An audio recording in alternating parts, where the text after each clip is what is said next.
This episode of On the Move is brought to you by the National Center for Healthy Veterans. NCHV provides a holistic, faith based 9-month residential program for veterans at Valor Farms in Alta Vista, Virginia. Their mission is to return healthy veterans to America. They do this by addressing mental, physical, spiritual, emotional, and relational wounds. Guys, I can't say enough good things about this program. For any of you guys who have listened to our past episode with Jake Corwin, he's heavily involved at the program at Valor Farms. They have done a lot of good for a lot of people, and they just continue to grow. It's a really cool deal. And anyone looking to help out or just, you know, give back to people and veterans that have done so much for us, this is a great organization, and I encourage you to look them up. If you want to help or get involved, you can find out more about their program at www.healthyveterans.org. Now, here's the show.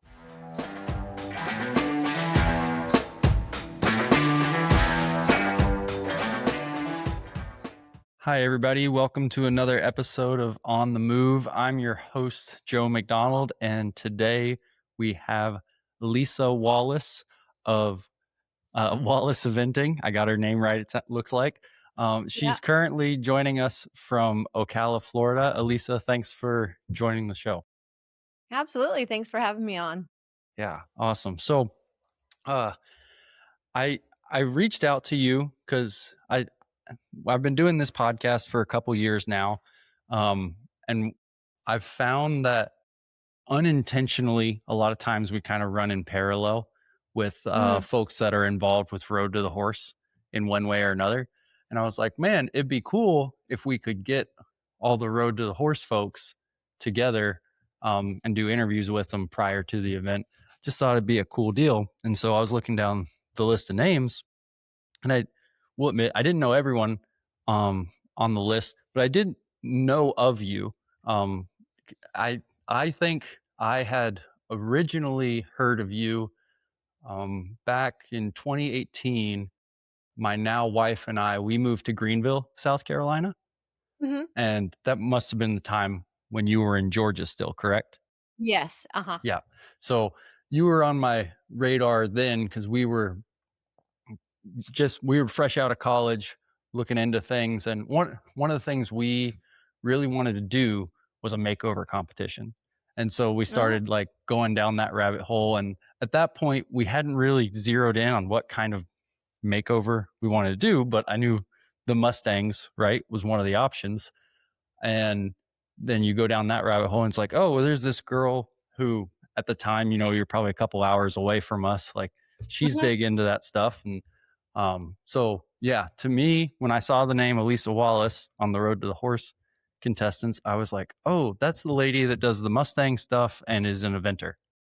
Yep. Yeah. That's basically how that's how I'm known, I guess, nowadays. Well, there's worse things to be identified with, I suppose. Yeah. Yeah. No, I'm very blessed for sure. Yeah. Cool. So I kind of just want to get a background on you, and I like to just kind of get an understanding of where people are coming from, and then this is a long form podcast because I like, if there are rabbit holes to go down, I'm totally okay with going down the rabbit holes. So don't feel like if you're like, this is going to be a long winded answer, go ahead. But I'd love to know just kind of where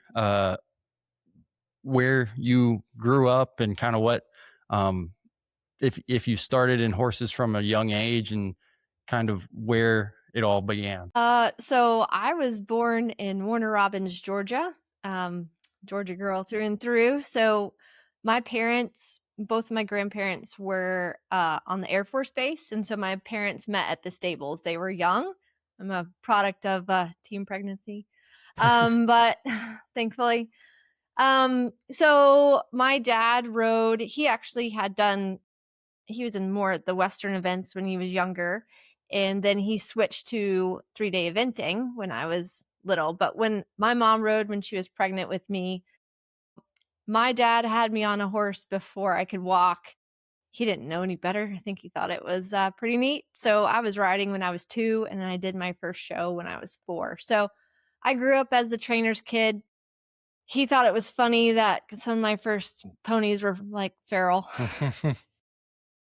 I got all of like the wild ones a little bit. But I'm very thankful. Every horse taught me something new, but I was definitely blessed along the way to grow up with horses for sure.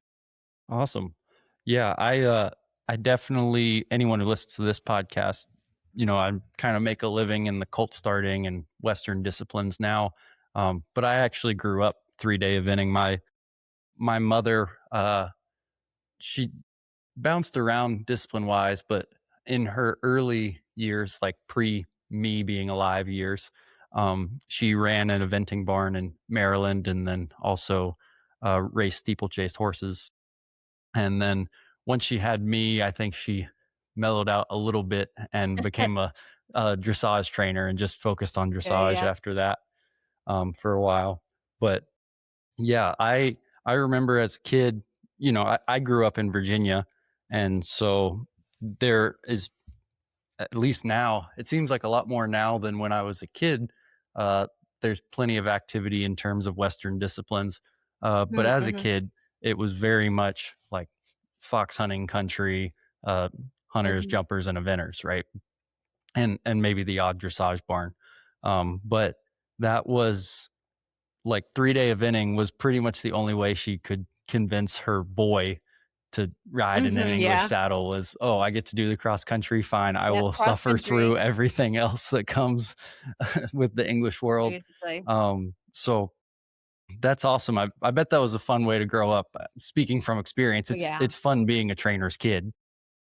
Yeah. Yeah, well, there's pressure, of course, but yeah, I mean, I think it was really important how I grew up. I mean, in the barn, from sun up, sundown, and then um just playing with our horses. I'd be little and have to go let our 20 head of horses in, and so I didn't want to walk back, so I'd jump up on my horse as they ran in, kind of.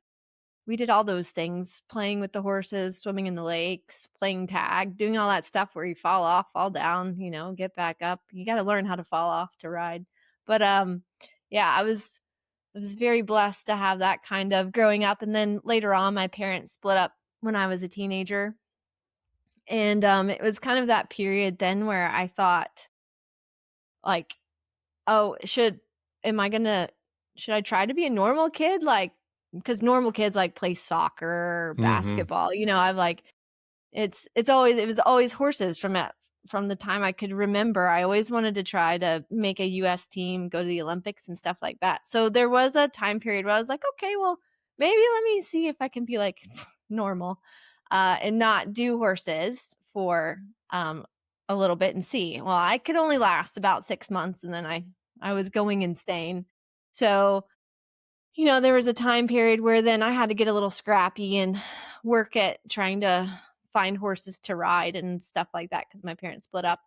And riding ponies named Cupcake that buck you off and, all those kind of type of rides. But, and then my dad actually went into the hunter jumper land. So if I wanted to ride, I had to do that. So I switched over into doing some of that equitation stuff, which was really great. The discipline really helps you learn to find a distance to jumps. And then I decided to go. I really loved eventing, and so I switched back when I got probably.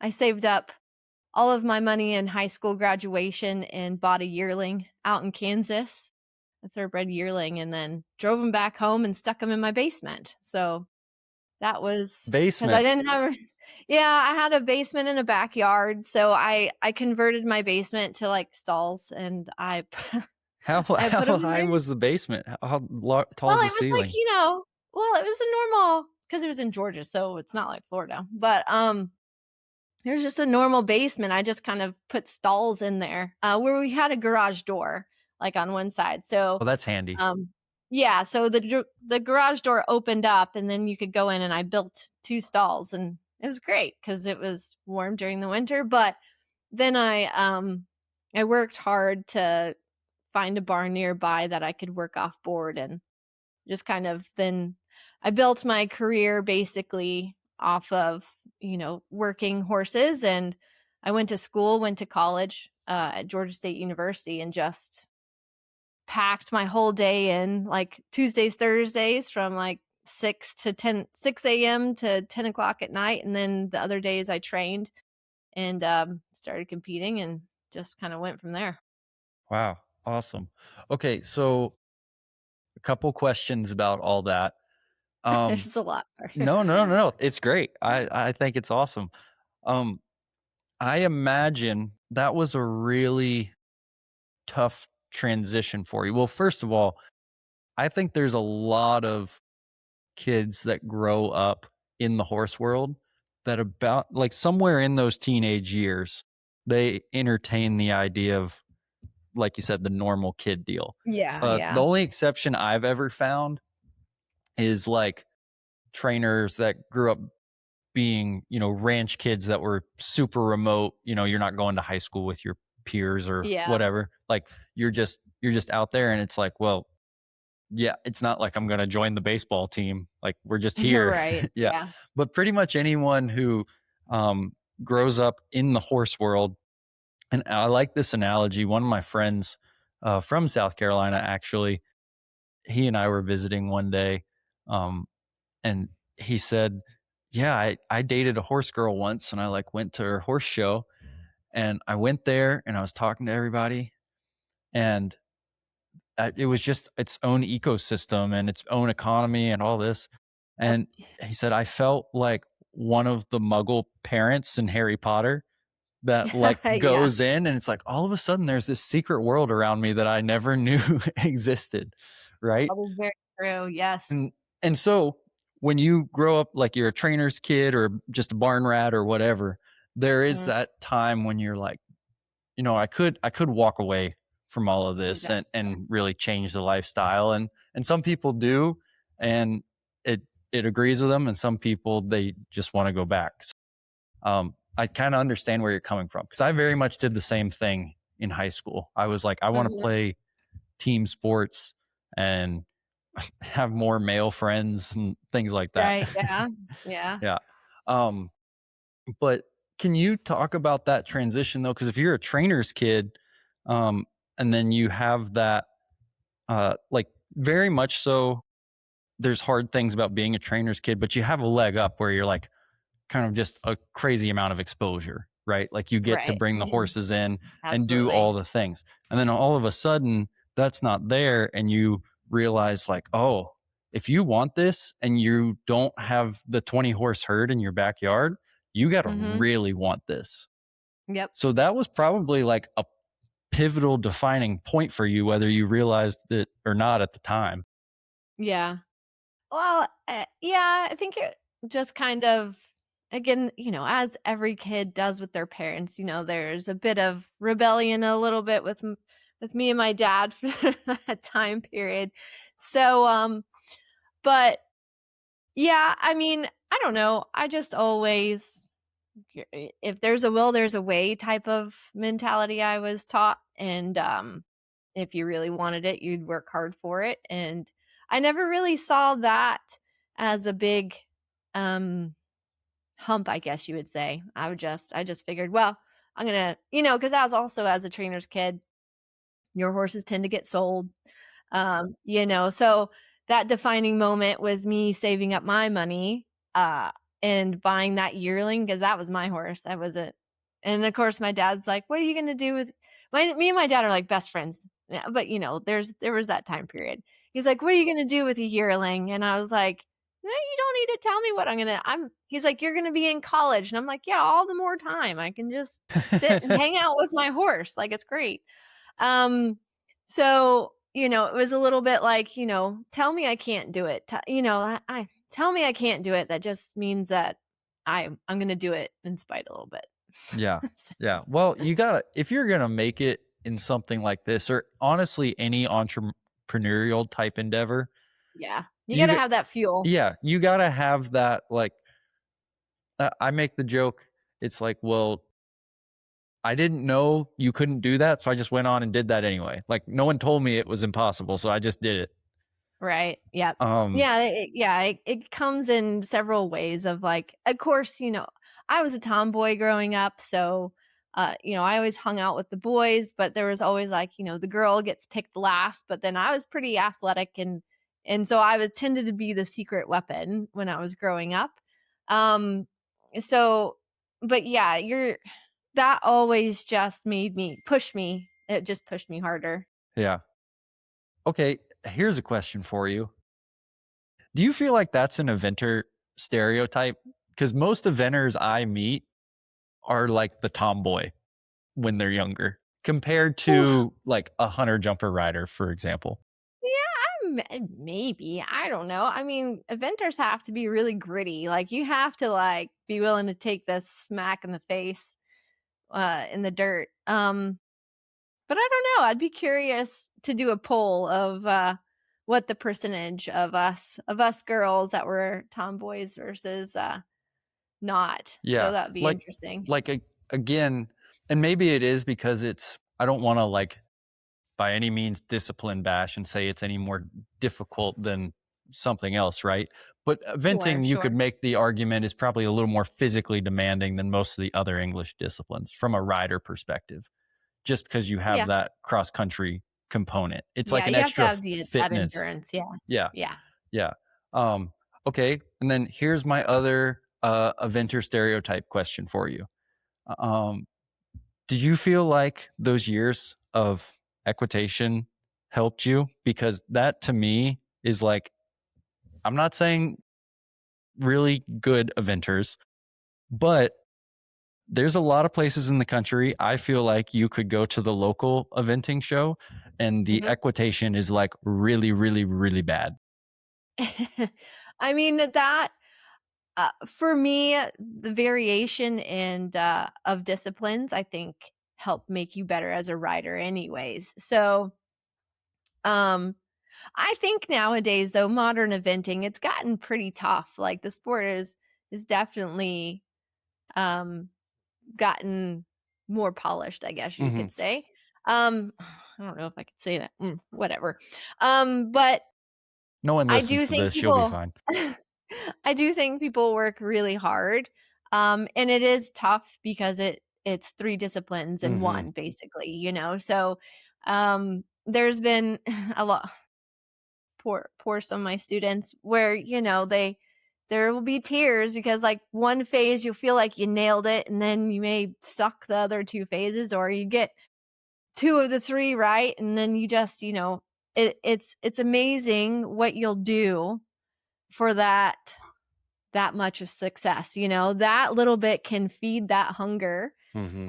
to go through all the failures and just to get that little bit of success. But I do think inventors are really good at mentality of looking at your glass, halfway full Hmm. because you have to in order to stay positive and have a good mentality and if you're not winning you're learning and failure is part of it and so also the horsemanship and getting that partnership with your horse is huge. Having that partnership with your horse, there's nothing better than when you're on course and you can literally feel your horse like smiling because they love it and they're right there with you and they're willing to try really hard for you. Like there's nothing like it.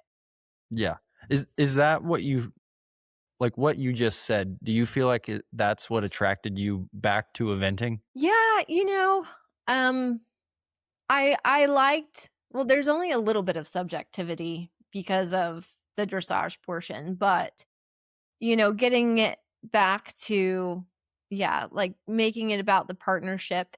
And I don't know, I really liked, I mean, I love cross country. Just it's that's the fun part of it. So trying to be a good technician and getting all the things right is really important as well, but kind of like the meat of it is having fun with our horses. Yeah, yeah, 100%. Well, one of the beauty of a discipline like that where there's phases like you said, short of falling off, you can kind of maybe struggle through something. And Mhm. then it's like, okay, well, now I just have to wipe the slate clean and switch gears and Yeah. we're on to this. So, Yeah. whether you're a professional or an amateur, you go into a weekend or an event or whatever it is, and it's almost like easier to come away with positives than if Yeah, I your think so. your whole weekend is a 4-minute dressage People do test. have to learn or else you can spiral. The Yeah. spiral is easy, um, for sure, but I do find, learning to do one phase at a time, like, because oftentimes I'll get asked, like, before I've even done dressage, people will be like, "Well, have you seen Fence 13?" I'm like, "I'm not there yet." One phase at a time. I think I that it's really been good to learn how to really block off and focus on something and not be stressing out about something you don't have control over yet. Um, Mhm. so that is another thing that I find I've gotten better at. Even if I have multiple horses I have to ride over the weekend, kind of they'll intertwine. So this past weekend where I had to compete, I did cross country at a fairly high level with my top horse, and then I had 15 minutes and I had to switch to my baby horse at a lower level in dressage. So I had to really calm down. And so I had to stay in the moment for one phase and then really take that deep breath and go, okay, refocus, be on this horse, be at this level, Cause so I think it's really good for just being in the moment and making you be accountable for that. And those emotions and feelings and being able to control your anxiety is important as well. Yeah, that 100% makes sense. Well, and that's the case for any competitive sport, but like there again, it's not just one test or one course or whatever. It's like there's a No. lot to consider in a weekend. And so I could see, to kind of reinforce your point, if you sit down and try to consider all that all at once, like Yeah. your brain's going to run out of your ears. Like you just can't do Yeah. it. Well, kind of the funniest thing for me is when I have to switch and do Western for the Mustang makeovers and stuff, and we have to do trail. Trail is so hard for me because it's like there's so much adrenaline pumping, and I'm walking over poles, you know what I Yeah. mean? Like, Yep. yes, I get to swing 100%. a gate open, like, I'm so used to being able to use my body in a physical manner sometimes that, uh, sometimes I can struggle in the Western 'cause, you need to be very precise, very still, and there's not, like, a lot of I mean, not to take away from anything, but you know what I mean, like, Mhm. I've just found I will come out of, like, a trail class sometimes, and I'm just like, "I need to go run or go do something because I need to let go of my physical, Yeah. energy that I have." Yeah. Well, I like show in ranch horse. And so there's Mhm. always a trail component. Which And which ranch isn't ranch the 3-day of Western? uh I think you could make the argument that rain cow horse would be that. Is that it? Yeah, Yeah, yeah. where you have You have cutting, you have yeah, reining, you have and a then cutting, reining, you work and then fence work, which the fence work, uh, and that's a fun. disclaimer, I'm not a rein cow horse trainer, but I know several rein cow horse trainers and have been around some rein cow horse programs. It's very much where there are a lot of eventers who are like, I event so I can do cross country, and a lot of cow horse guys are like, I learned to rein and cut cows so I can do fence work. Exactly, yeah. It's really fun chasing a cow, that's for sure. But yeah, it's exhilarating, and that's Like, if I was to switch, that's what I would switch to because that mhm. kind of falls in line with what I'm used to, and it's really fun to watch. Yeah, yeah, and so what I would love to get to show in the cow horse, and in my experience, kind of getting into the Western world, and I got into the Western world post college. Mm, My wife and I, like, we met because we were teammates on the Virginia Tech equitation team. okay. So I grew up completely in like the English and polo world. Mhm. Um, but in my experience, the Western disciplines, they kind of bleed into each other a little bit more, Mhm. Mhm. just because maybe it's because they're newer, where it's not like defined like dressage association. Like there are different associations, but they just don't have the same history.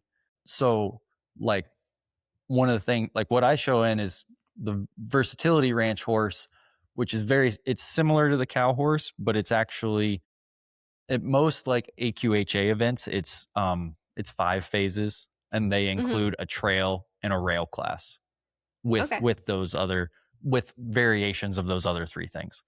Right. And it can get tweaked association to association. But I actually think that's interesting because sometimes cow horses can like go through the trail and it's no big deal because they're super broke, good quarter horses.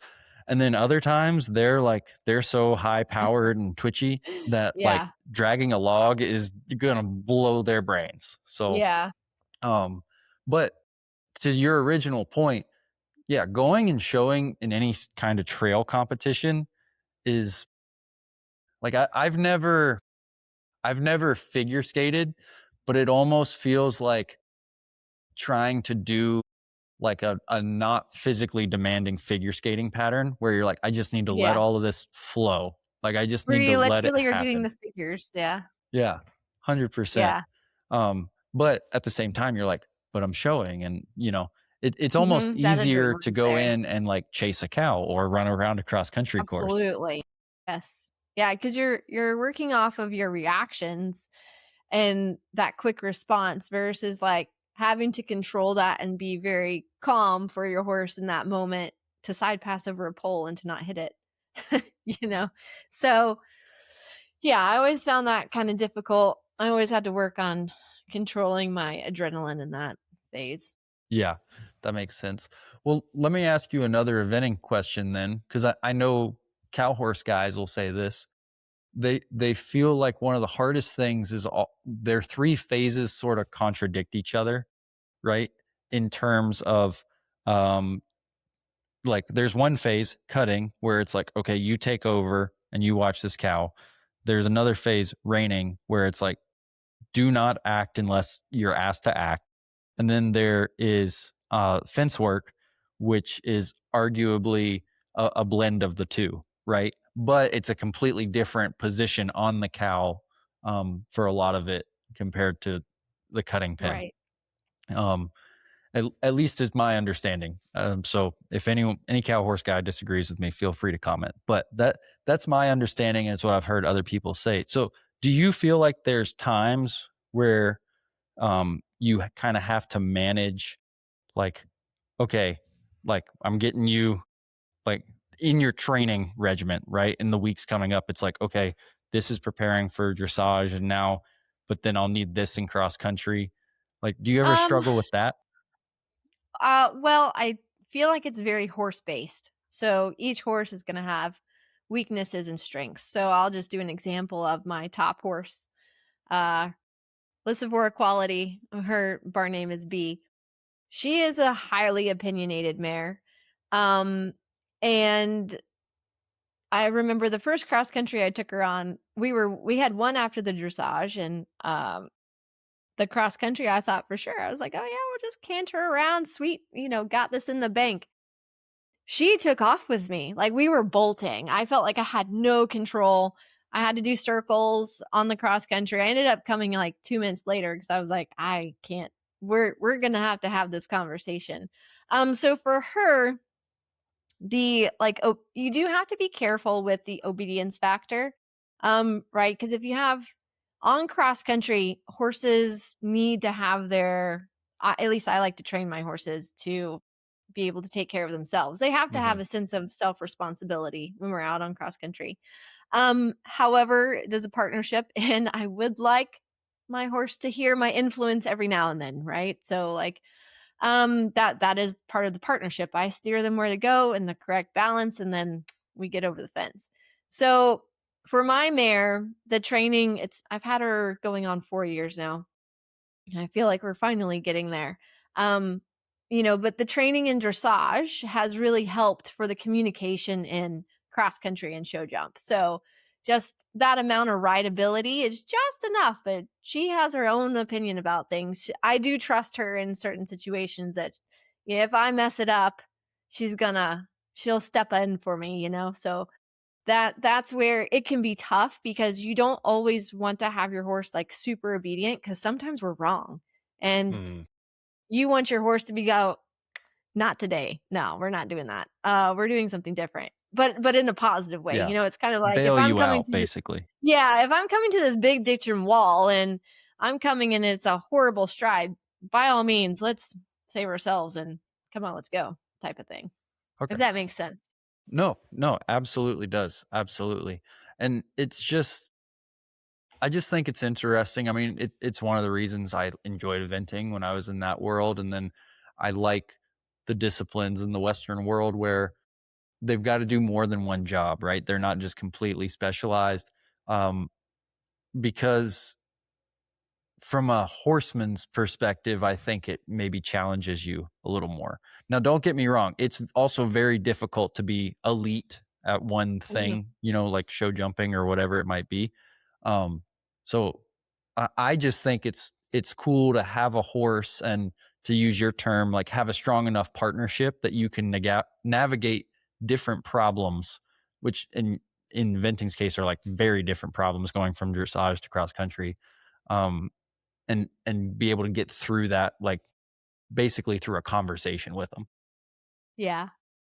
Yeah, absolutely. And again, like each horse, like sometimes you have horses that are better at dressage, but sometimes those aren't always the best cross country horses.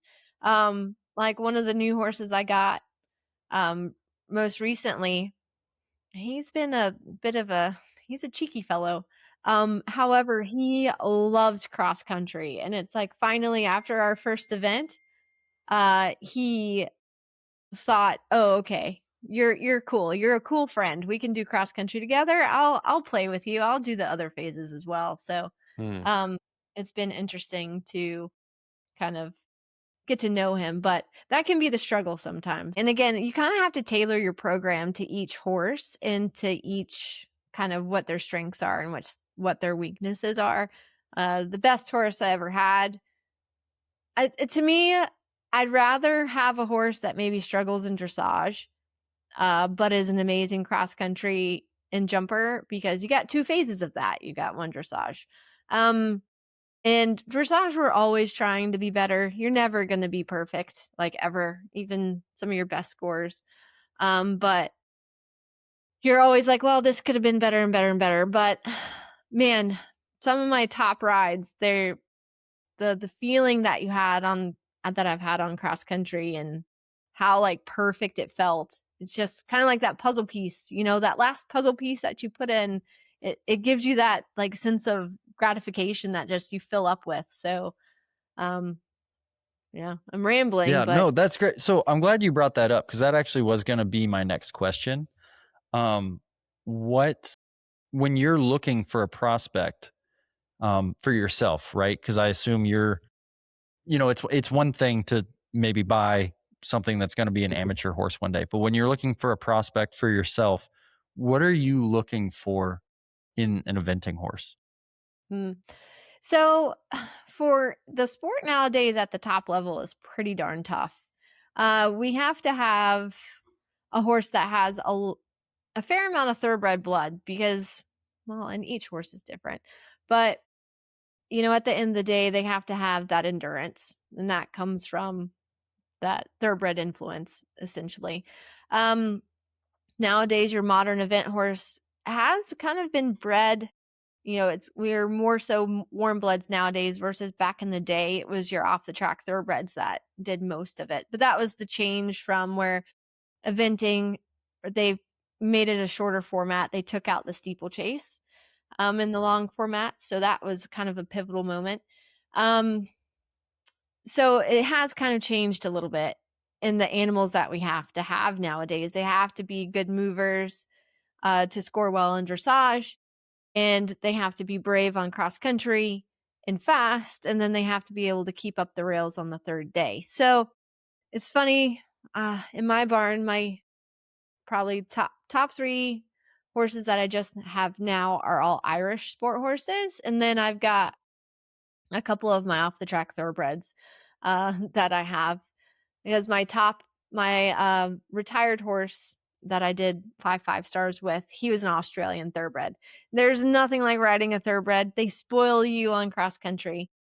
They have the biggest hearts and they're fast and, I always felt safe on Johnny, but, it is interesting how, they've kind of, like, changed a little bit, but the thoroughbreds are still amazing horses that, are very talented and a nice thoroughbred can beat, the best warm bloods as well. Mm-hmm. Now, did that thoroughbred, so he came over from Australia? Was that He did, post yeah, racing mhm. career or was he bred for eventing? Nope, he raced 10 times, um, not very successfully. And then someone had, gotten him and started training him in eventing and then brought him over to the States, sold him as an event horse, and then he went to through a couple more people, and then I ended up getting the ride on him later on. Gotcha. Um, was he, how was the bone on that horse? Because my, the time I spent in Australia, a lot of their thoroughbreds kind of look different than American thoroughbreds to me. Like they seem to have a little more bone and structure They're underneath them. thicker. Yeah, Mhm. they were thick. Like they didn't look like thoroughbreds. I would have guessed they were sport horses, but they were all thoroughbreds. Yeah, he has a very long neck and long legs, like, it's funny, I remember I was nearing the end of his career. He, had him at a local show and someone said, "Lisa, what's that new 4-year-old that you have?" I'm like, "Johnny? He's like 19 now." Because he's got long legs and a very long neck, but, um, he's got a decent bone on him, he was actually a horse I got, because he had been injured, so, I took the ride on him and, um, he ended up staying sound through his career, and that horse is the best cross country horse I've ever ridden, and the scope on that horse is insane. Like, he could make, um, for instance, Cottesmore Leap at Burley. You can drive a Land Rover through it, like, that's how wide it is, and this thing is it's huge. The ditch and wall is there, and walking up to it when you're walking the course, you're like, "Oh, okay, I kinda wanna throw up now." But the whole time when you're on your horse galloping up the hill, you're going, please see a good distance. Please get a good shot. Please see a good shot. And I come to it and he literally makes it feel like it's a 3-foot fence, like just poof, so easy. And I was like, okay, well, woohoo, I'm glad I got that over with. Yeah. But that was really fun. Like he literally gave me wings. Yeah. Oh, yeah. If you did love him before, they do something like that for you. Yeah. You're in love forever after that, right? Yeah, for sure. Yeah. That's cool. Cool. Awesome. Well, that's that that's all the grilling on eventing that I have for you right now. But if anything else pops into my head, I will Okay. for sure get after that. Um so now you're wanting to do the horse thing, and were you of the mindset I was going to be a trainer or just like someone who had horses? Like what were you thinking in terms of like when you enrolled at Georgia State, what you were going to do? Well, I had the mindset that I wanted to make a US team. In training, I always really enjoyed training and I always enjoyed helping the misunderstood horses. So I had a lot of, you know, quote unquote bad horses. And they weren't really bad. They were just either hurting or, had a lack of communication. So I really enjoyed fixing them. So I would get a lot of skinny, neglected horses that were, or like I said, like misbehaving bad ones and fix them and get them into good homes and sell them. And so that was kind of always, again, how it led me into a lot of off the track thoroughbreds. They're misunderstood and then training the Mustangs as well. So stereotypically horses that people have really bad stereotypes about. Mhm. Um, and our underdogs, I really try to help them out and make them. I mean, they're very valuable horses. I think they both Mustangs and thoroughbreds are great because they have huge hearts. And once you get them to trust you, those 2 types of horses will do anything for you. Oh yeah, 100%. I've owned several off the track thoroughbreds and they all end up like being the hardest workers. And then same. Sometimes they try too hard, Oh but yeah, yeah. that's really like once you get them trained, that's the biggest thing is how to just, hey, don't do this job so much all the time, right? Yeah, yeah, Mm, and then same with, I've dealt with Mustangs less, but people send me Mustangs to start. Um, and we can get into that more in a little bit, but they honestly, like I've gotten along with Mustangs pretty well, but I attribute that to um I had a decent amount of mule experience before I got into yeah. Mustangs, and I see a lot of parallels with them. Yes. I've dealt with a couple of mules, and mules are very similar to Mustangs. Yeah, cool. Well, that's very validating that you say that because it's like a theory I've had. I don't think outside of like just people that work at our barn I've ever really mentioned that to anyone. But Yeah. cool. So um this yearling then. So you buy this yearling and you're thinking that this is going to be my first step towards making a US team. Yeah, Okay? pretty much. Um up till this point, I mean it sounds like you had messed with horses, but did you have any starting experience prior to this yearling? Um, well, back when my parents had their farm, the first horse I started, what we had to breed, my dad and mom bred horses as well. So when I was 8, I trained my first. She was probably coming 3-year-old. So my dad was like, "Yeah, sure." And I just hopped on her in the stall and kind of figured it out as I went and started her. And so um I started a fair amount of babies that we had. Um and yeah. So I grew up like learning watching, like I love watching Chris Cox and all those guys. Okay. Um Yeah. cuz my dad is more of the classical, and then as far as like the natural quote unquote horsemanship stuff, I just learned by watching, so that's kind of how I picked it all up. Sure. Sure. Well, and that was kind of the question I was leading to. Um like I had a similar experience. Like I helped my mom start horses. But Yeah. starting horses was like I was the first person on their back and they were on a lunge line, right? And they Mhm. just like got lunged Yep. a lot with a person on their back and it was like Yep. you phase out the person on the ground and more of the cues slowly come from the person on their back until you just don't need the lunge line one day. Um which I mean we got horses going. It was a way to do it.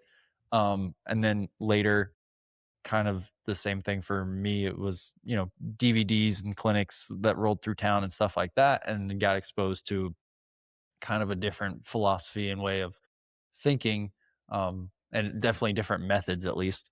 So yeah, that's what I was getting at because it seems like anyone who gets into the cult starting side of things, you you either learn from someone who is right there or because now, since whenever it started, maybe the 90s is when the information really started flowing. You could Mhm. argue like from the 90s forward, at some point someone like ends up with a box set of DVDs or, I guess Yeah. a magazine or a book or whatever, right? And then they just go and emulate whatever's in there. And so that was kind of my question was what were you kind of trying to emulate as a kid? Because that story seems to be a pattern in people I talk to. Yeah.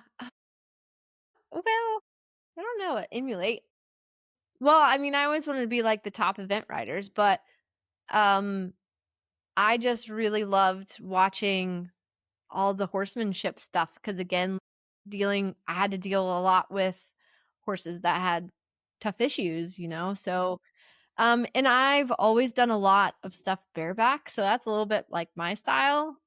Okay, cool. is I'll work a lot of horses bareback first, or I mean, that's how I got on my Mustang. It's kind of like the first couple of days I'll use that. And again, each horse is different, but that, watching Clinton Anderson, Chris Cox, Dennis Reese, kind of like a lot of those guys growing up, and just not I've never been one to, like, be like, "Ah, I want to be exactly that way," because I feel like you can learn from anybody, and I've always valued learning from different disciplines.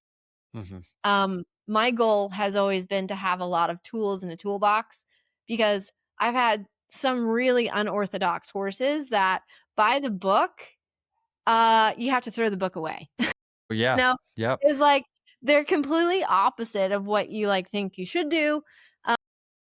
And, that's what works for that horse. So I just grew up learning that, if I get stumped or whatever I'm doing where I'm not feeling like that horse is learning and progressing, then I need to make sure that I have different tools that I can try Hmm. and, find out what works for that horse and kind of go from there. Yeah. Yeah. And to be clear, when I say emulate, I don't mean like be exactly like that person. I mean, like that's kind of how you learn, right? Like monkey see, monkey do. Yeah. Like I am the 12-year-old who needs my horse to like learn to back up. Right. Watch someone on TV teach their horse how to back up, then go outside and like try to copy what they just did. I mean, that's at least what my formula was, Yeah. right? Um, and so that's kind of what I meant by emulate was you go there and just okay, this seems like the next piece of the puzzle. Let's try to put this into the puzzle that I have. And sometimes it works, and then sometimes Yep. it's very clear that this is not going to work Yeah. for whatever situation I'm in. Oh, Yeah, exactly. cool. Okay, well, so yeah, tell me about yeah, where do we go from there? You're in college, you've got the yearling living in the basement. Like, where Yeah, does it go? so I ended up finding a barn right around the corner, that then I could trade out work, in exchange for keeping my horse there, and, through that person, I was able to get, like, my first client. She had 3 thoroughbred broodmares, and then I helped her, she had warm bloods that she bred. So she had hunter babies. So that got me into the breeding world and training and starting the young foals for her. So basically she would breed them. I would help her on her farm and then get her babies trained up, and then they would be sold as 3-year-olds. Nice. So I That's took a the start on good that. first client. Yeah, That she was great. that's a She as was someone amazing. who, I mean, that's the beginning, but like s- talks to people who are aspiring horse trainers, like that kind of knocks it Yeah. out of the park for a first client. Yeah, she was the deal was, though, that I couldn't invent them, so, but it was fine. I got to Yeah. learn about, the breeding aspect, the warm blood breeding approvals and all that stuff, so Oh, I got sure. to gain experience in that realm. And then kind of I just started to build upon that. I got then a ride on a stallion that was really difficult, that had trouble jumping, so he rushed the fences really bad, and I fixed him and got him into the sport of eventing and competed him up to a certain level. And then kind of I just started to gain clients from there. And yeah, it was sad. That client actually passed away from like a freak aneurysm, which was unfortunate, Daggone. but Yeah. she was very important to me. Yeah. Yeah. Well, that's cool. That's awesome that you had the opportunity to go out and do all that. Um, anything in particular? What'd you do with the stud that was rushing fences? Um, so he just had a lot of anxiety. It was anxiety. So oftentimes when horses rush, it's because people are holding them back. So if you drop it down a level and bring it down to like your basics of foundation work, half halts, having a horse relaxed, um, to where they don't panic. And 90% of the time when you have horses that rush, it's because people pull over the top, and so, and catch them in the mouth. So I just dropped it down and kept it small for him until he learned and trusted that I wouldn't pull on his face, and then he stayed, and then he was great. Yeah. Yeah. It is funny. Um, and the reason I asked, so my wife, she trains hunter jumpers, and we have off the track thoroughbreds come in the program. And if they're already going under saddle, that is a very common problem for them, right? To come in like an amateur horse that comes in and it's like, this is the problem we're having. So I was just curious your thoughts on it, but I would agree with you that it involves like slowing their brain down, right? Yes. Because it's it's coming from like thoroughbreds and Arabs and all those hot blooded horses, and some quarter horses are like this too, depending how they're bred. It seems like just if there's any anxiety at all, the feet just have to move more, right? And Yeah. they'll follow Yeah. if they have some kind of handle on them, they'll follow direction, but they're just gonna Right. follow the direction like way quicker than what you're asking. hmm Yeah, and it's just a matter of trying to influence those feet in, like, the right way. Mhm. So, oftentimes with the off the trackers that rush, I'll keep it pretty low, just over cavaletti, but doing a nice figure 8 exercise or a 20-meter circle just when you have a cavaletti, that gets them because their feet get to move, but then they get to go, "Oh, well, doing it faster does not help." So, Yeah. then they start to relax, and then the minute they relax and you give that release and they go, "Oh, okay, this is actually fun." And then Mhm. you can start to see the change. Yeah. 100%. I just think some people, like you can fall into the trap with something like a thoroughbred where you watch a basic horsemanship DVD, right? And it's Mhm. like, well, if something's bad, just like make them move their feet and like, the wrong thing hard and the right thing easy. It's like, well, but what if the Their horse feet are is like already willing moving. to run, yeah, like run itself to Yeah. death, you know? Yep. Like Mhm. there are some horses, and in my experience, it's been like thoroughbreds, Arabs, like Hancock bred quarter horses, stuff like that. Like they Some are, Mustangs too. would say again? Some Mustangs as well. Sure. I Yeah. call it happy feet. Yeah. Exactly. Like it's just like, oh, if you took that approach, right, at face value, it's like, oh, we're going to move your feet more. Yeah. They're totally willing to do that, right? Like, Yeah. cause that is the anxiety response. So you've Mhm. just got to figure out a basically how to turn their brain back on is Right. what I tell people. But I do think that's interesting because it kind of goes back to what you were saying. There's like all these tools you can use, but then you'll get the next horse and you got to throw all the rules away, Mhm. you know? And I feel like I do that at once a week at least. Yeah. You know? Well, yeah. Well, and because it's hard to sometimes think, well, do you have like a program or a system, like you said, like you follow, and it's like, and I'm like, no, because each horse is an individual, and I'm like, well, no, actually, I do. I have my step by step. It's just sometimes, like, for instance, I have a pretty fresh wild one right now, and before him, I had one that, okay, for example, um, the first one I got, his name was Bocce. Wild. I couldn't get it within 15 feet of him, so roped him, got a rope on him.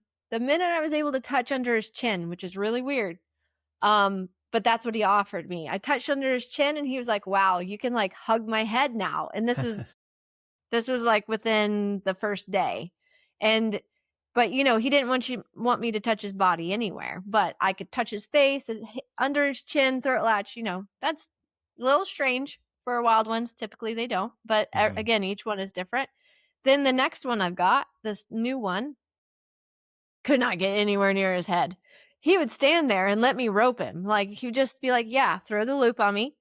But you cannot get with anywhere near his face.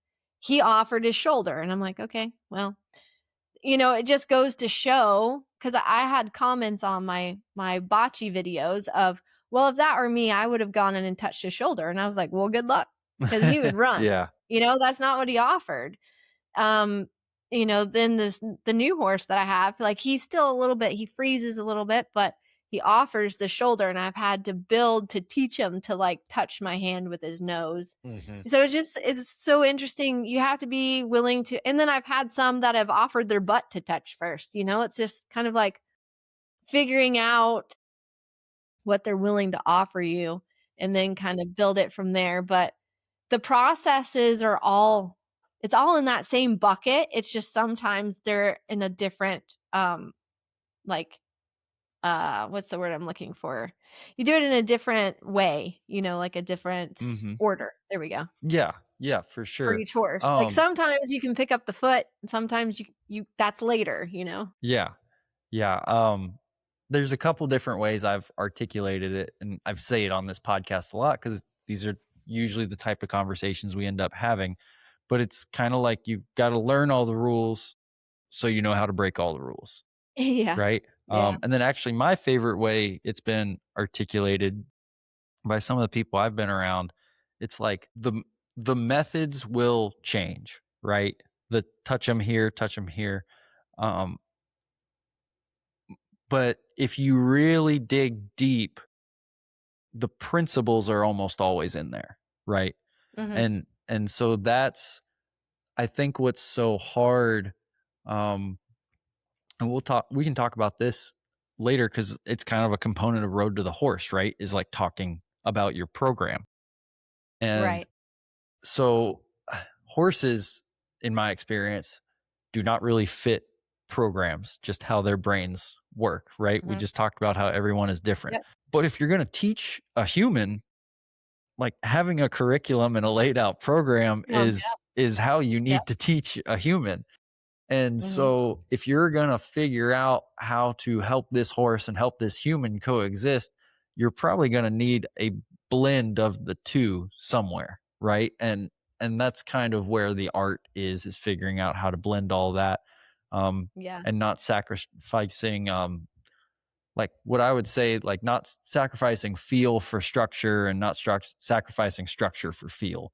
Um Right. Yeah, exactly. so that that's kind of my 2 cents on it, but yeah, you and then you'll the biggest thing is you do it enough, you'll have to just be willing to throw the all the rules and like Yeah. whatever method, turnkey method that works for you.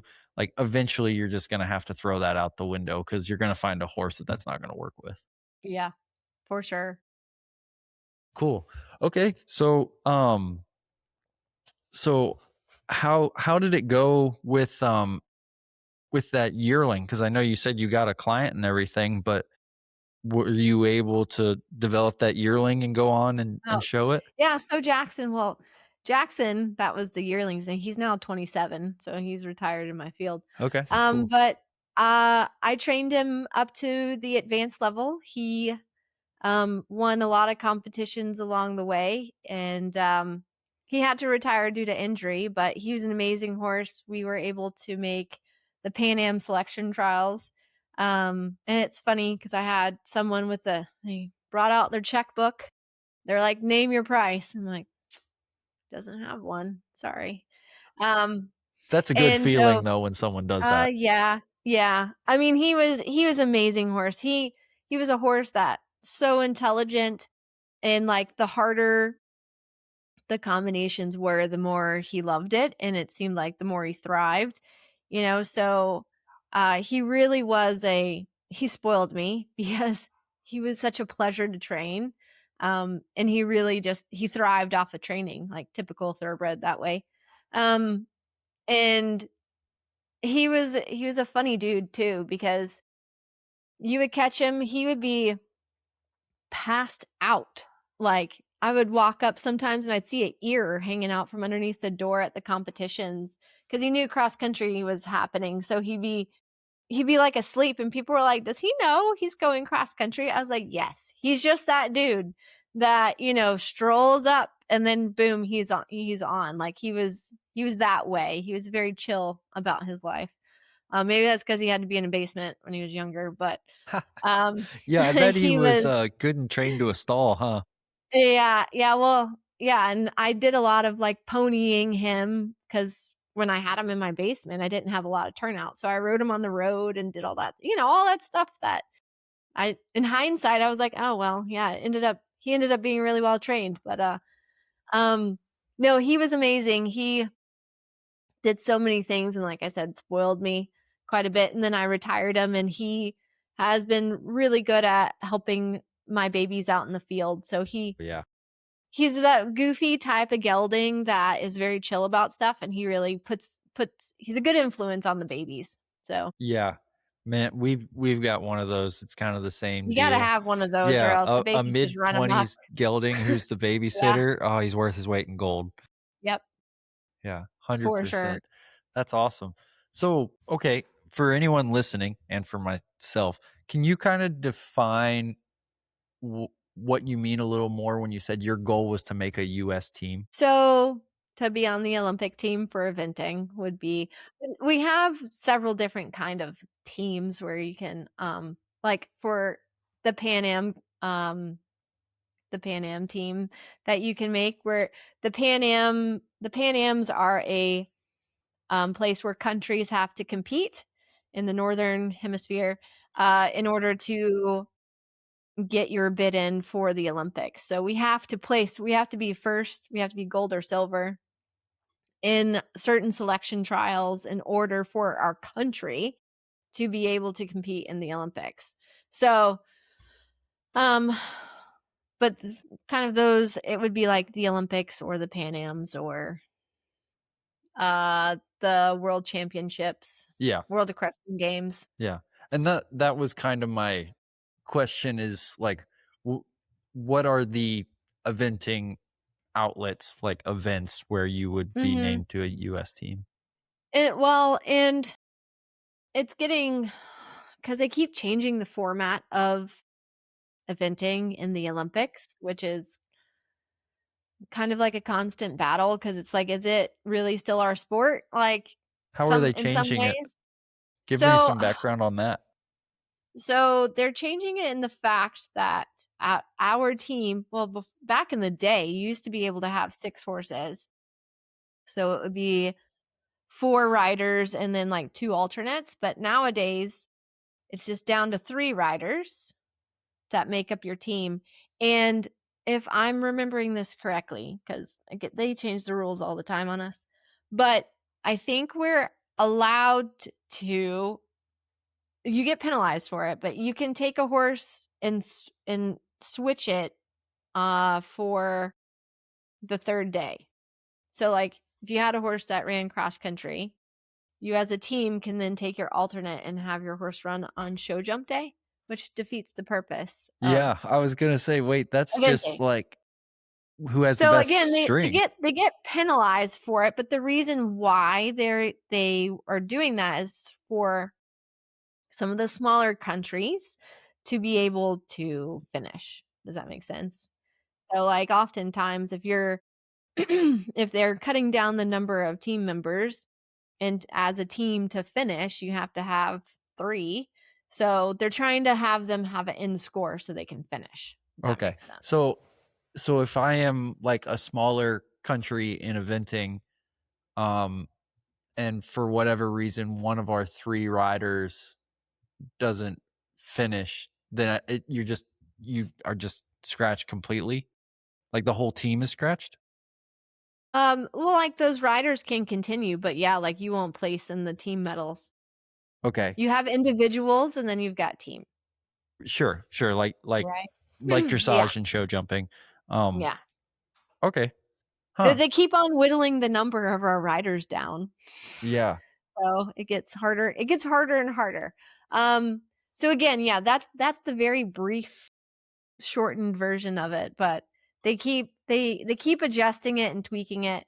And again, like, eventing is it's a constant battle with the IOC because, you know, it's not in a small arena. You have to have a big space for the cross Mhm. country, and so there's always that cost, and so there's always the argument of having eventing in the Olympics and, Sure. um, stuff like that, but we're in for Los Angeles.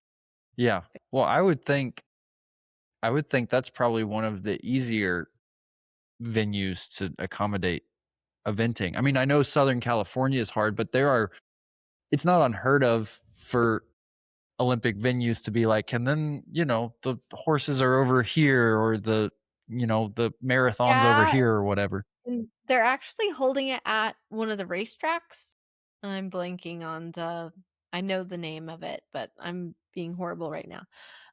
So they're thinking of designing the cross country course in amongst the and around the racetrack. So like the inner we'll see. Like the It ends up infield. you have the argument that it's more of a derby type thing than actual true cross country. You see where it's like Yeah, because of the lack of topography. yeah. And so the course designers are gonna have it again, it's been a big debate. So Yeah. Okay. yes. So, but I mean, you're in Ocala, and I've never been to Ocala. I'm actually going in 2 weeks. I'm pretty excited about it for the show jumping World Cup. My wife and I. That was my Valentine's Day present for her. Yeah. Um, but I have been to other parts of Florida, like surely cross country in Ocala isn't that up and down. No, but they build mounds. They build Okay. mounds and stuff.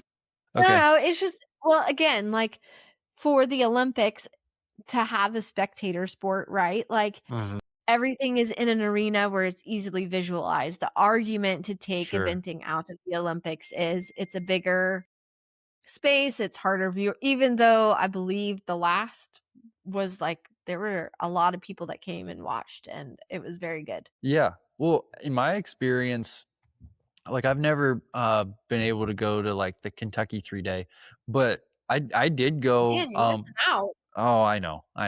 But there's only so much time. Hey, but I did get to was whatever jump side, whatever the appropriate term is. I was right there for all of the 2018 World Equestrian Games Mhm. cross country. And I don't know how that stacks up to other venues, but I mean, I think That was at Tryon. yeah, try on, which I know like logistically there were some real wrecks with that World Equestrian Games, but just from like a scenic view and like the up and down in the cross country, like the cross country course looked pretty awesome to me, but I Yeah, don't know how it Tryon can stacks be up. a difficult well, I was on a golf course. Yeah. So, the ground was good, so it had that, but only from I compete there a fair bit. Um, the ground is like this a little bit, so it can be a little bit difficult, but, Wait, so is that eh, and I'm just trying to understand. So that's two up and down, but racetrack no, is not up and down enough? I wouldn't say too up and down, but, like, I mean, it is undulating, like, it is something where when you're galloping in a field and you're doing this, Mhm. like, it can be a little bit different, although, I mean, Tron's pretty decent. No, but I just as far as okay, if you're going to watch cross country and, like, you're watching it in an arena, the cross country, that is different than where our sport came from. Yeah. So you're talking about like okay, so they're wanting people to like be in the stands of the racetrack and then watch you do your whole cross Yeah, country round. I think the fear is it's gonna feel like derby-esque and That makes sense. I see what you're not saying. true. Like, that is the fear Yeah. of that's what I've heard in the rumor mill anyway, so, Yeah. Well, but I I'm think sure it's our valid. course designers will do their best that they can do to make it a good track and make it because at the end of the day, eventers want to have cross country as one of the most influential phases. We don't want it to be a dressage show in a show jumping show, essentially. Mhm. Like, you want it to be like because cross country is the best. That's why we do this sport. Yeah. Yeah, it's the So calling card. I mean, if you show like when they have the eventing poster for the Olympics, it's exactly. not them going over a show jumping jump on their thoroughbred. Right. It's the cross country. Exactly. Um, well, that's interesting. I didn't realize that. So That's just been a little bit of the drama with it.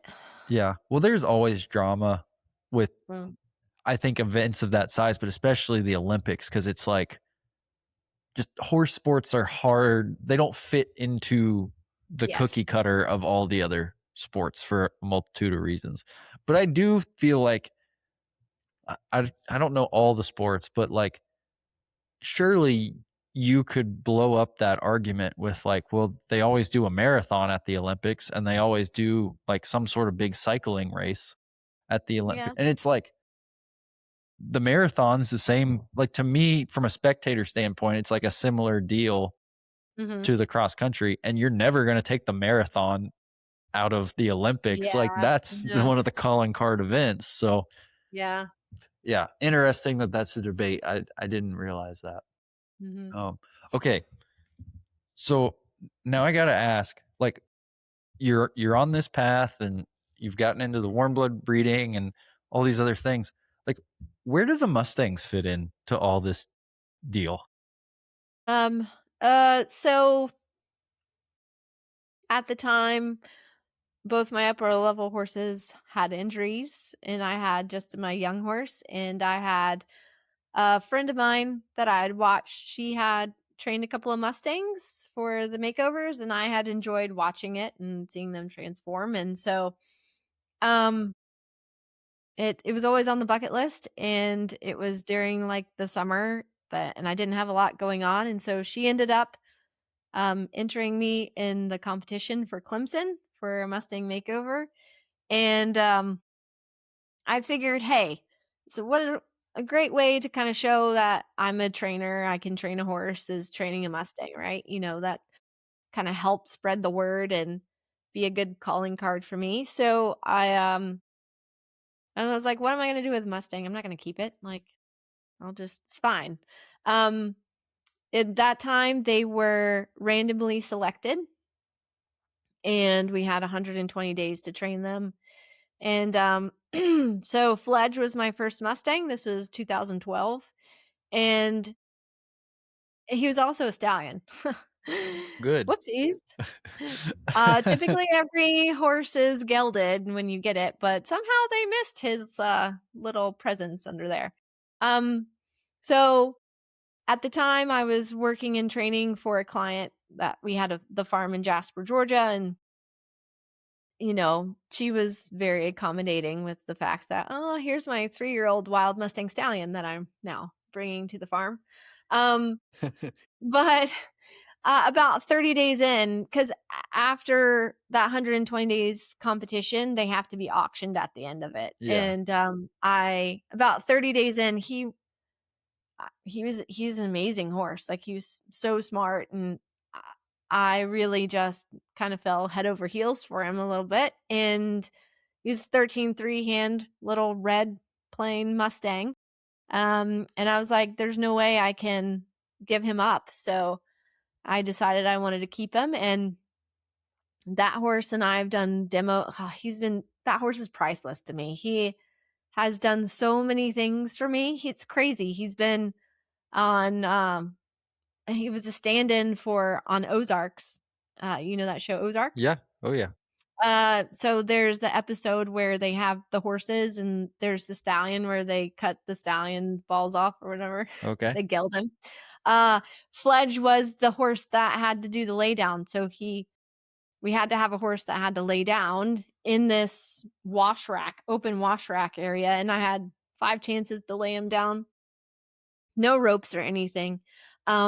And on the 5th try, I got him in the perfect position, and then he stayed down for probably about 20 minutes. He would go up on sternum and lay back down, but he was so great because they had the big trolleys and stuff that with the cameras that would go right past his Oh head, yeah. and a guy that was coming and standing like right over him with a gun. And that was like really cool to work on the movie set. And that was just like one of the things that I've been able to do with that horse. But he's actually helps me a lot with my colt starting and like starting the young horses, because he's fantastic at um just reading a horse for me.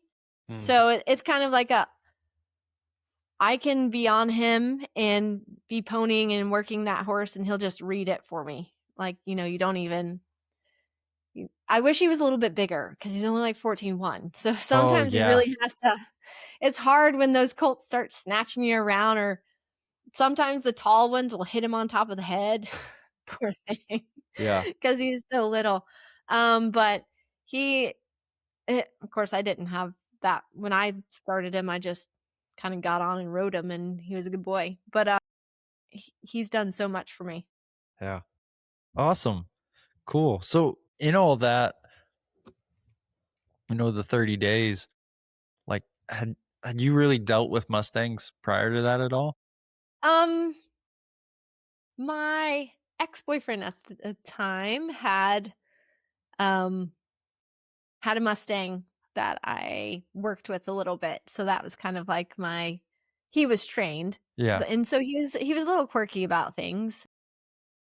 So that was kind of like my exposure to Mustangs, but I hadn't had any experience working with them or training with them prior.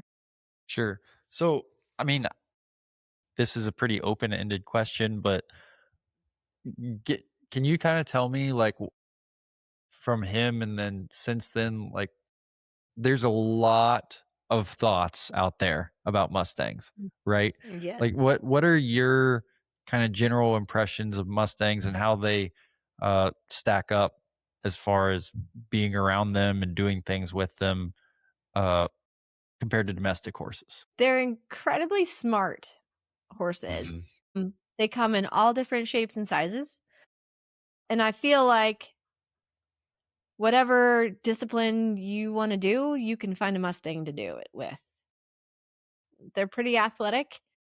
And again, they try their hearts out for you. But kind of the whole Mustang debate for me has been like I've been out to the holdings, I've been out to Wyoming and seen, the population and stuff like that. And my goal is to just help the ones that are in holding.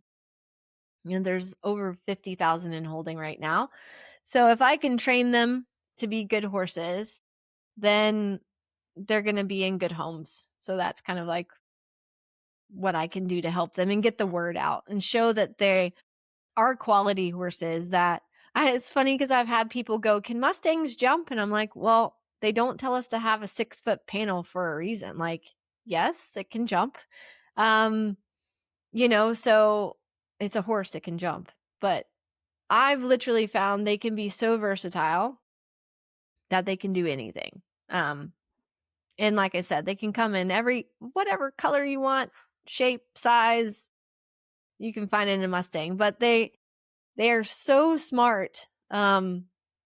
It kind of again, the first couple that I started training, the joke was like how much smarter they are than the domestics. Oh, yeah, Um, there's a you big know, difference.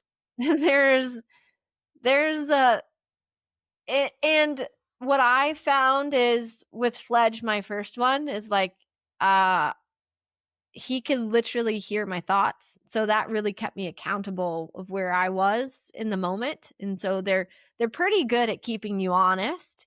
And if you ever get with you're working with a Mustang, you're like, I gotta hurry, I gotta do this, I gotta do that. And you're like, nope. You gotta leave that at the gate, and be there in the moment to train them. But I had some pretty cool experiences with Fledge, and he was like one of the first horses that then would mirror me, and that was just kind of like a fluke thing that I found, and playing around with the mirroring and stuff like that was pretty fun. Oh, talk about that. What do you mean by mirroring? So like if I pick up my leg, he'll pick up his leg. Oh, that's cool. And then it kind of so I taught him how to passage, and then it got to where I could make the cue as how when I would like slow trot, he would slow trot. And then I just kind of went around playing with when I would pick up one leg and then switch, he'd pick up the other leg. And then I was like, okay, well what happens if I jump? Like just jump straight up in the air. And then he would jump. So he'd do a little rear. And I was like, oh, that's kind of fun. Dang. So just kind of he really kinda opened the doors to playing around with that stuff, but I do think a lot of the connection I had with him in the beginning, um, which he was a stallion, so a lot of that is probably had a bit to do with that, but How do you mean? a stallion's posture, Oh, like, so in mhm. that communication, there's a little bit of that communication. I remember too in the beginning, I was like 'cause he was pretty good, like, 2nd day, I was able to get him in the barn and give him a bath, and hop on and ride him, but and I was like, "Did I really get a Mustang?" And then I remember he was a bit sticky about going to the right, and I kept had my flag and kept sending him to the right, trying to send, and then before I knew it, I was like, I was on the ground, and I was like, "How'd I get here?" And, he put me on the ground, and I was like, "Touche. Okay. Alright." Yeah. You know, Dang. so he is like, "Yeah, I am a wild horse, so there you go." Yeah. Yeah. 100%. The ones I've dealt with, it's not that you need to go. I don't feel like I need to go faster, but you can't I've found the most success by not lingering on any topic because they like it seems like they Yeah. get bored quick or like that response you Mm, just said. yeah, It's like, no, you're not just gonna like take out your hammer and like nail me into this hole, right? yeah, Where there's a lot of yeah, domestic horses that'll kind of just let you do that to a certain mhm, extent. yeah, for sure.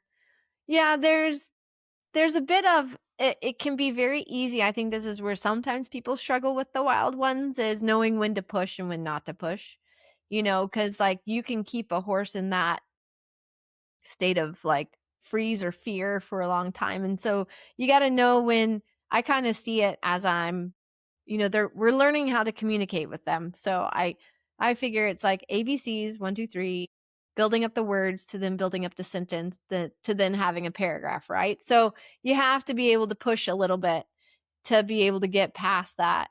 Or you can be stuck with just having a horse come and touch you like Oh, for a long yeah.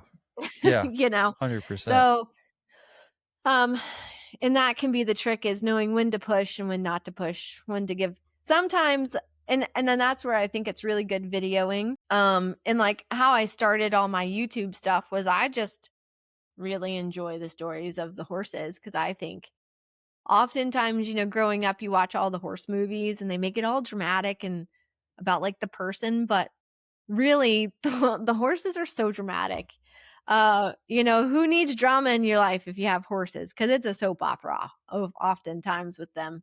Um, just and some herd dynamics and what they do to each other can be crazy. Um, but yeah, like just getting that base and getting that communication and knowing when to be able to that can be the tricky part of like knowing when to push and when not to push. Yeah, for sure. Well, and I mean, you could argue that's horsemanship in a Yep. nutshell, right? Is like when to add pressure and when to take pressure away. Yeah. Um, but like I said earlier, mules are kind of the same way. It Mhm. seems like Mustangs keep you really honest about that. Yeah, they do. I had again, like going back to the topic of like watching my videos back, and I'm like, God, that horse is so tolerant of me. Like, why did I keep going? Like, just give it a minute before I go back in. Um, but one of my is actually the horse that I won the Mustang Classic on. In the beginning, he was like a wild man. I he was like a monkey climbing from the trees. He'd be bouncing all over the place. But I found because it's very hard for me to not want to think I'm releasing, but it's not long enough. Mhm. So, whenever I go back and watch, I'm like, it's not long enough. You needed to give that horse a little bit more time. So, what helped is in my round pen, I had weeds. So, to distract myself, I call it picking weeds, is giving my horse that time. Yeah. So, whenever I catch myself feeling like I'm not kind of getting it, I'm like, okay, let's go pick some weeds. Let's just step back for a minute, give that horse that release and take a minute. But that's what I found is like the biggest thing that I mean, on some of my tough ones too, I'm like, wow, that horse is so tolerant. I would be like, why does she keep coming back? Just give it a break, you Yeah. know? Yeah. It is We all make amazing. mistakes. Yeah. Yeah. It is amazing. I've been trying, um, and I think succeeding at being better at that, especially this winter. Like, if you can just do a film study of yourself, Hmm. there's just so much that's there to offer. And I've kind of been doing it because of just it's been wintertime and cooped up, and I haven't been riding with other people. Mhm. So it's like feels like things are getting better, but there's no real objective way to tell besides just like how the Yeah. horses feel. And man, so I, two things I want to touch on then. So one, obviously, you went back and you were like, I want to do more Mustang challenges. Mhm. Um, but also you kind of like spurred my memory. I think that is like you at least had, I don't know if it's still as prolific, but like you have a pretty big YouTube presence, don't you? Yeah, not too shabby. Yeah. I'm still building it. Still trying to Well, build. yeah, always, always. But yeah, can you talk about that a little bit more? Like how that has kind of impacted your training business, and then also, for you personally, because I'm sure, like you said, it's allowed you to be able to reflect, right, a lot more Right. when you take the practice of putting the film out onto the internet.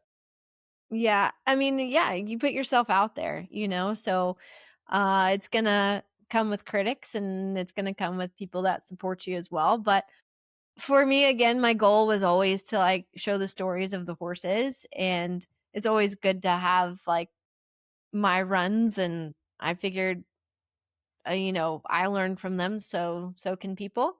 Um so yeah, it started off um with a lot of just my competition footage from eventing, and then of course documenting the Mustangs, and that can be pretty addictive. I know I like to watch it and watch the horses transform.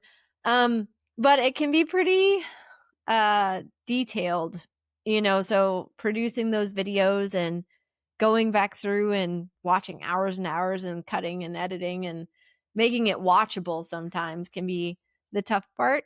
Yeah. Um, I think I've trained almost around 30 Mustangs. So I have some really, one of my toughest Mustangs, which I documented pretty well, was Eton, the black Mustang, which everybody loves, a tough one. That horse has so many fans. Like, even when I have other Mustangs that are jumping around like a meter 25, like his brother Y, people are like, "How's Eton?" I'm like, "He's doing great in the field. He's quite happy." Um, but yeah, I mean, it just kind of kept going. My husband came in and started to help me because he got kind of inspired by Casey Neistat, Okay. who was not in horses. He's just a vlogger. So he did vlogging every day. And so we were like playing around with this idea. And I was like, vlogging every day is kind of hard. Yeah, Um, no kidding. like your daily life of training horses and then doing your vlogs, which was, we did a fair bit. But so it's funny to go back and watch those videos because they're all there. um, but just getting in and doing the training videos of the horses is really good. And I need to be better about it more consistently, because kind of like I've started a couple of horses and then hadn't finished them in between just because life gets pretty crazy. Um, but I do enjoy doing it because there's nothing better at seeing like where you were and where the beginnings of with that horse and then that journey, and like getting drugged, it happens to everybody. If you trained a Mustang, you got sand in your pants. Sorry. Yeah. You've been drugged somehow. Um or somewhere. Yeah. And We call it but grass then skiing. yeah. But then seeing how those horses transform and are happy competitors or happy trail horses, and at the end is pretty addicting. And but I just like to have those stories for those horses. Yeah.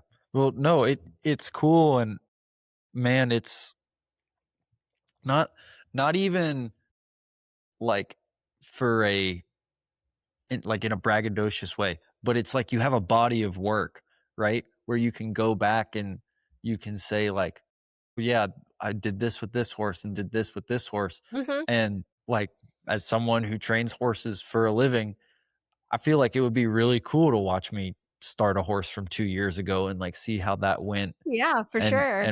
what I do different or even like, "Oh, maybe I forgot I did that with that one horse," or whatever. Like, it would just you've almost, like, documented a bunch of case studies, really.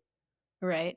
Yeah. Yeah, definitely confidence-wise, it helps because, especially with Road to the Horse, and it's just like, I don't know, it's a feeling of almost incompetence.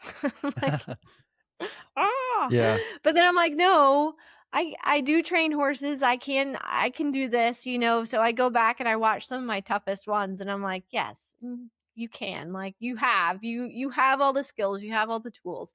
You know, it's a daunting platform to kinda go in front of and have everyone watching you.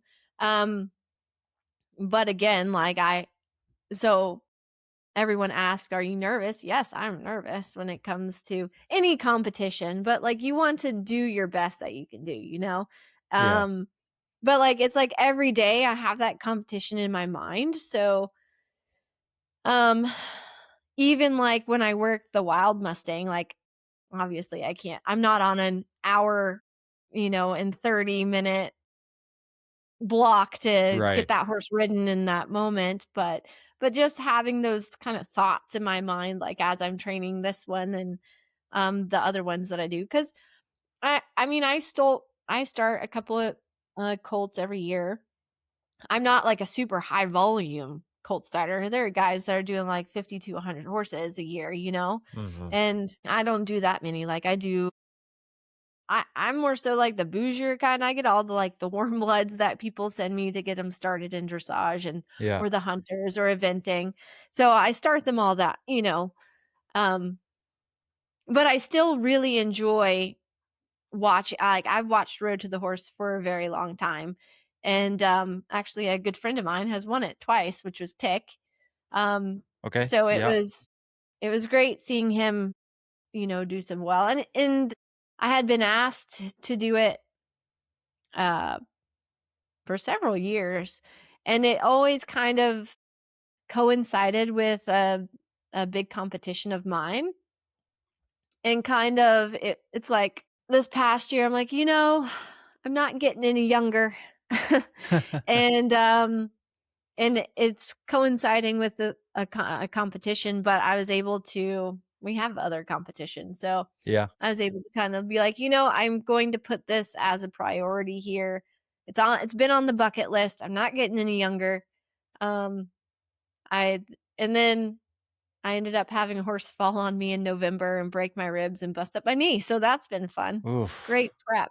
Yeah. Um, so like my month of December, where I wanted to go and work with my good friend Kevin, who is helping me out at Road to the Horse. I couldn't do that in December. So I'm trying not to panic. Um, Yeah. because it's coming up before we know it. Like February is here. So I'm like, ah. Yeah.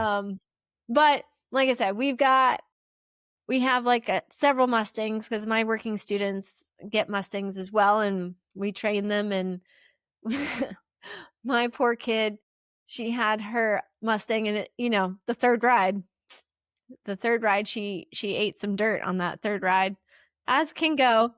So, I had to enlist Fledge again, and so Fledge came back in, and we started ponying and getting her back going and riding again. But it's been, you know, it's a lot of fun. So, um, it's just I always have it in the back of my mind trying to prep for that.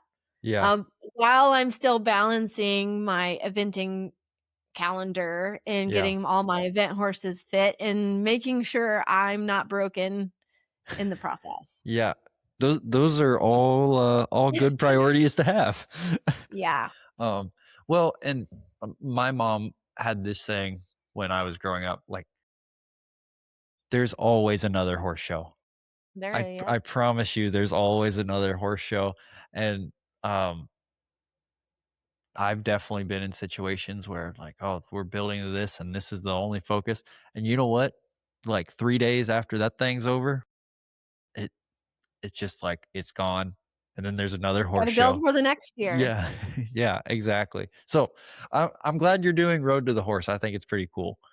I Um, think but one thing I see.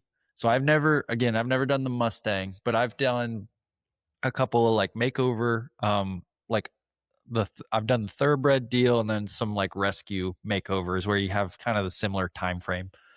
And one thing to me, and kind of like all the horses you've talked about dealing with, right? Like thoroughbreds, Mustangs, like those horses really respond. I use the term when you pour into them, right? Like they've got to trust you.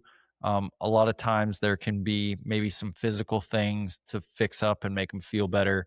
Um, like, and so you say you have a horse for like 120 days or however long a makeover is. It's like you can pour into this horse, and in my mind, and you, I'd be curious to have hear your thoughts because you have way more makeover experience. But like when you're doing one of those every day, you're just pouring into this horse, and part of that is the training. But there's the other part of like I'm just going to spend time with you, and you get out what you put in, right? Like a lot of things in life. And I think the hard thing about a cold starting competition is there's a time factor. Now, you can't, if you're doing a there is. makeover, you can't waste time, but No. you can be like, we'll just do another 30-minute session at the end of the day. You know, Yeah. Or if today we're just it's gonna hang out. June 1st, if it's June Yeah. 1st and the deal's in September, it's like, okay, we can do enough and then I can come back and like I can make it as often as I want, where having that set block really only exists, like obviously there's time crunches, like you've got a competition coming up, but having the set block and a finite amount of time really only exists in that colt starting competition scenario. And um Or if so you're out on the ranch and you gotta get to the cow and well, that's the horse you yeah, got. yeah, 100%, 100%. Like that's a good point, but to me it's like outside the normal, what is mostly the normal cold starting scenario. Right. Yes. um and so I know you said you just got uh beat up, so I hope you're on the mend from that. But have you been doing anything in particular besides what you just mentioned to prepare for Road to the Horse? Um, so I obsessively watched like every Road to the Horse. But now I have to do it again. So I think it's really important to like go through, know all the rules. For me, the part that relaxes me is like at the end of the day, I can just do my best. So whatever that horse is going to offer me and what I can do for that horse at the end of the day is what I end up with. Like if I can win, great. If not, I'm just going to try to do. I just want to have that horse better than what I started with. Is kind of what's going to make me feel good at the end of the day. Hmm. Um as far as prep goes, yeah, they they put out the Remuda and we have fillies this year. So going in, I'm a goofy gelding person. Yeah, I I love was my gonna say mares. you just Don't said a get me wrong. lot without making any noises. Yeah. It's the first time they've had the fillies since I think Clinton Anderson won. And it's been a minute. Wow. I want to, yeah, it's been a while. I think it was a gray, what was her name? Like Soul Street Sister or something like that, if I remember. But um, and mares are fantastic, but you do have to get on the mare's side. Versus a gelding, you can kind of be like, "Hey, bud, come on, you're all right," and he's like, "Yeah, you're right." Versus the mare is like, "Excuse me, no," Yeah. you know. Yeah. So I do think it's going to be a little bit different with the fillies this year.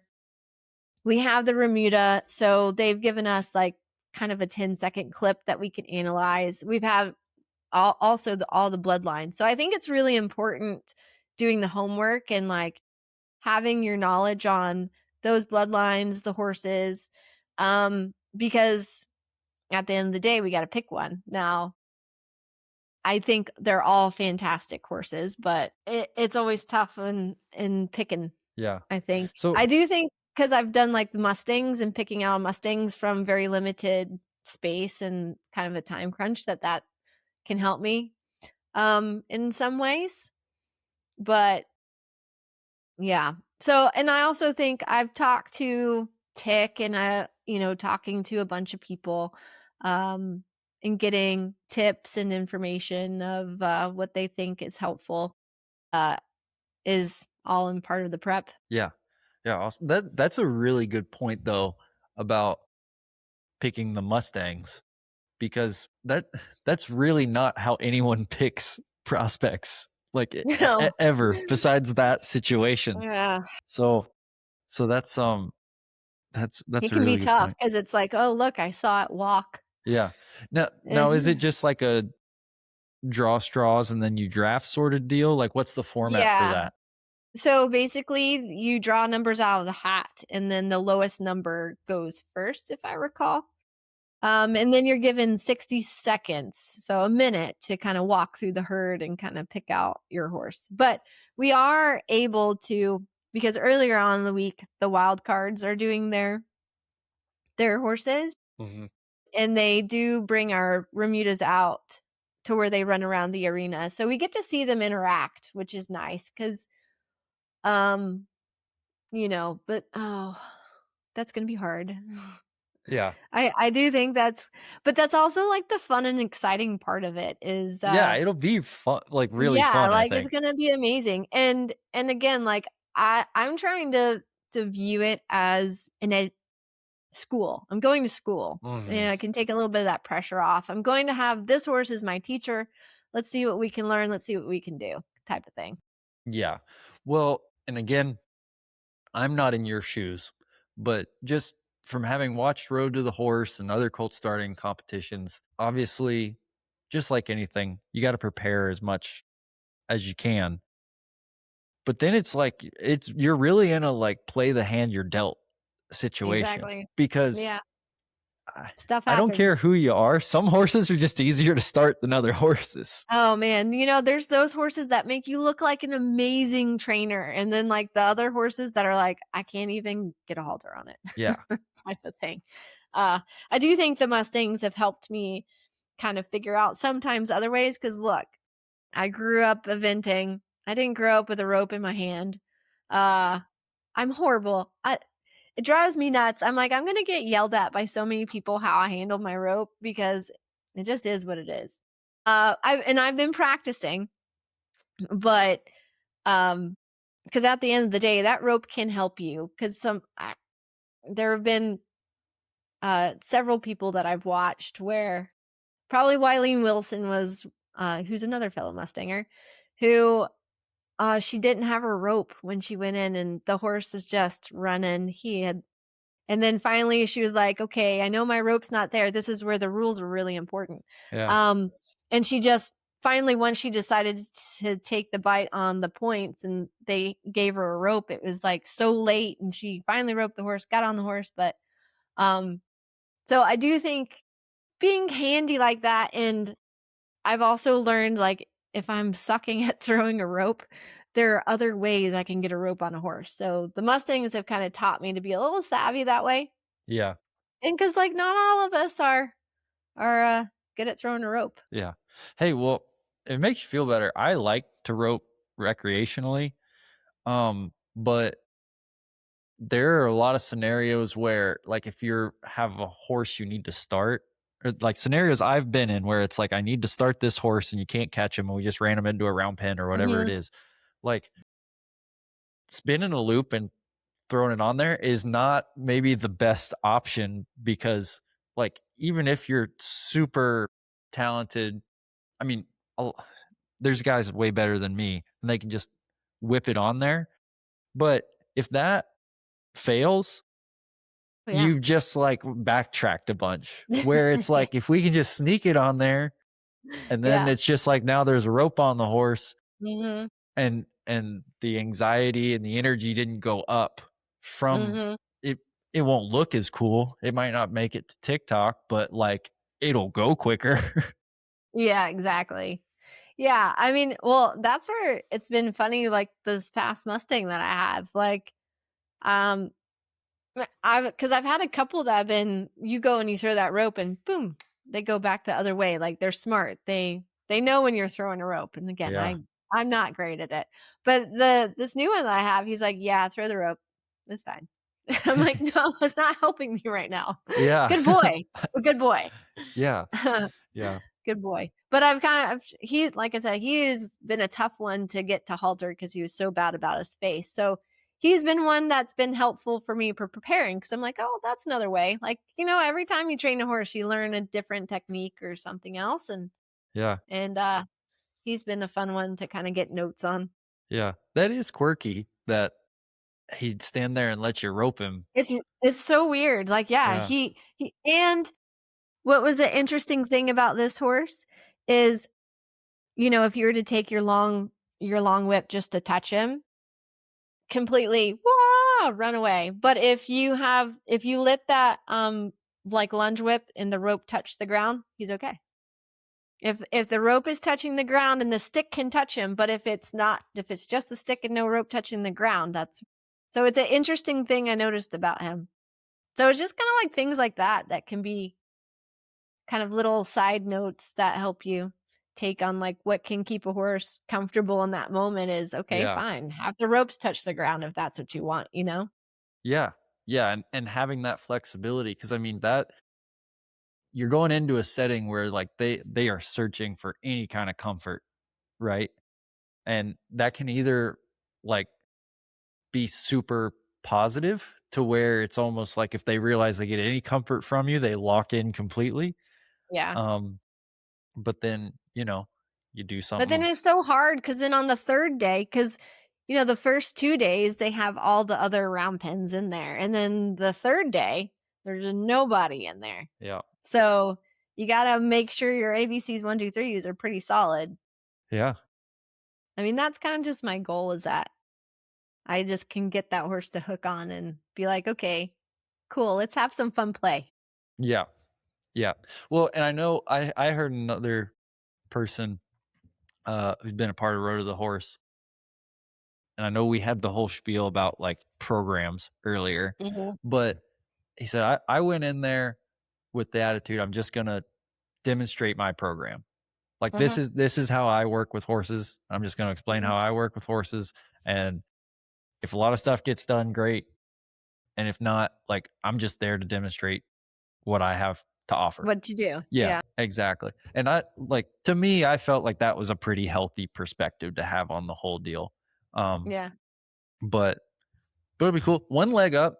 I don't know all the folks uh doing it as far as their whole background. I will by the time I finish all these interviews, but like you're very used to competing, right? Yeah, yeah, So like that that's a positive, I think, cuz that's another factor of like I know a lot of people who make a living starting colts, but going into a competition setting and dealing with the pressure and the ups and downs of that, it's a yeah, whole having a different ball crowd. game. Yeah, having a Also crowd.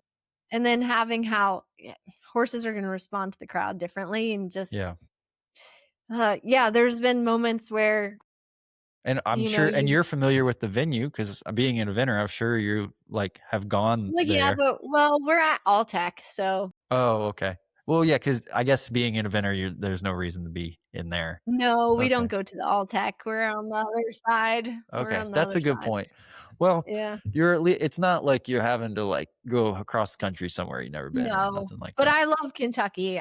Lexington and that facility is it's so fun to be there. So I'm excited to there is something about that energy of having that crowd there. And there's something about it when stuff's going sideways and you have that energy, and then when stuff's going positive and you have that energy, it can work for you and not work for you. But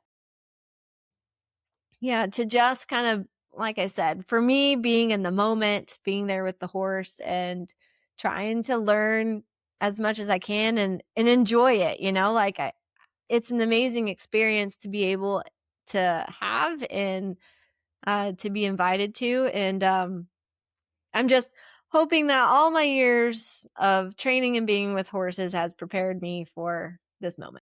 Yeah. Cool. Well, I think that kind of puts a bow on it. Yeah. Yeah, it'll be fun.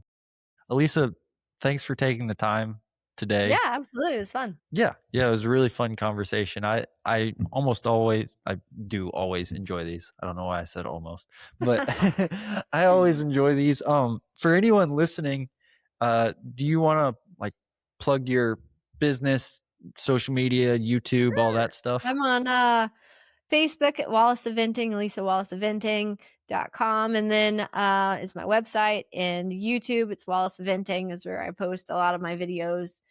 And yeah, on YouTube, Instagram, kind of all the things. Awesome.